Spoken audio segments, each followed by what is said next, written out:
God wants his people to be what? Blessed.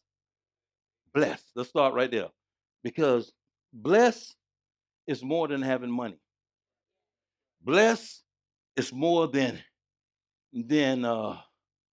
what you would think is wealth. Blessed is the ability to overcome any and every circumstance that you're challenged with. That's what blessed means. I think I need that more than I need to have silver and gold, because that outweighs the silver and the gold, doesn't it? I could have silver and gold and be challenged with something that I can't overcome. My money can't buy me health.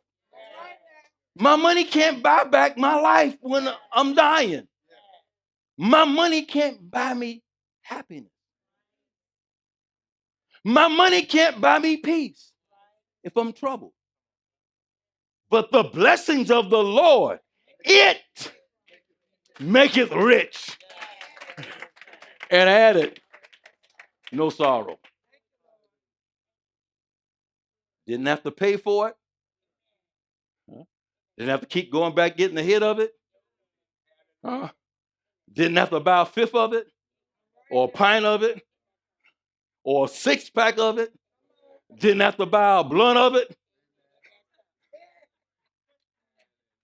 See, all these are things that are temporary. Again, a lot of folks use these methods, all the volumes and the legal. There's a thing that's out right now. You want to invest into marijuana.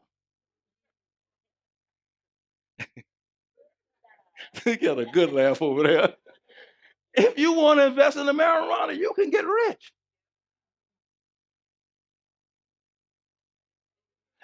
When I was doing it, it was illegal. Now all of a sudden, because they said it's legal, no, something's wrong. See, y'all got to understand, this is how I just think, like at one time I was doing it and I had to hide.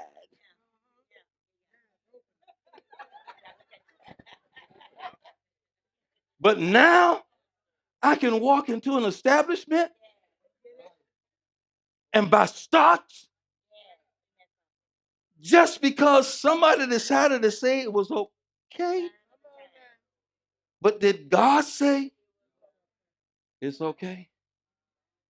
The blessings of the Lord, it maketh rich and added no sorrow. God is saying, I wish above all things that thou mayest and what? Even as thy God wants you to be all right in your spirit, soul, and body. See, it's not just in your pocket or in your pocketbook. He wants you to prosper in your body. He wants you to prosper emotionally, spiritually, and physically. This is the blessing plan of the Lord, the blessing plan of the Lord. That's why we have in our faith confession, that we are a prosperous people. We will impact the next generations, and so understand what's being said here. He's saying that I don't want you to be rich and sick. I don't want you to be rich and mentally disturbed. God wants you to be balanced in your thinking, because if you're not balanced in your thinking, you can't enjoy the prosperity that God will bring to you. If I'm troubled about something and I'm rich, am I prosperous? I'm not being able to enjoy. That's why you got, let me say this. That's why you got folks that are rich and they pick on other folks. Why? Because they're not satisfied with themselves. They got all of what they want, but they're not satisfied. So they end up looking outside of their richness and picking on those that are less fortunate. There's an old saying, and if y'all notice, if I keep alluding back to my past, is that because of where I came from.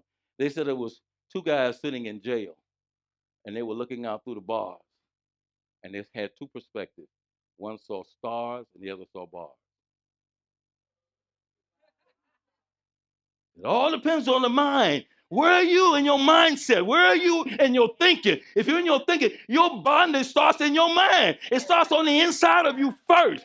The enemy tries to trap you in you and try to keep you. That's why folks don't want to come to church. Because the enemy keeps them coming, because he don't want them to get prosperous on the inside.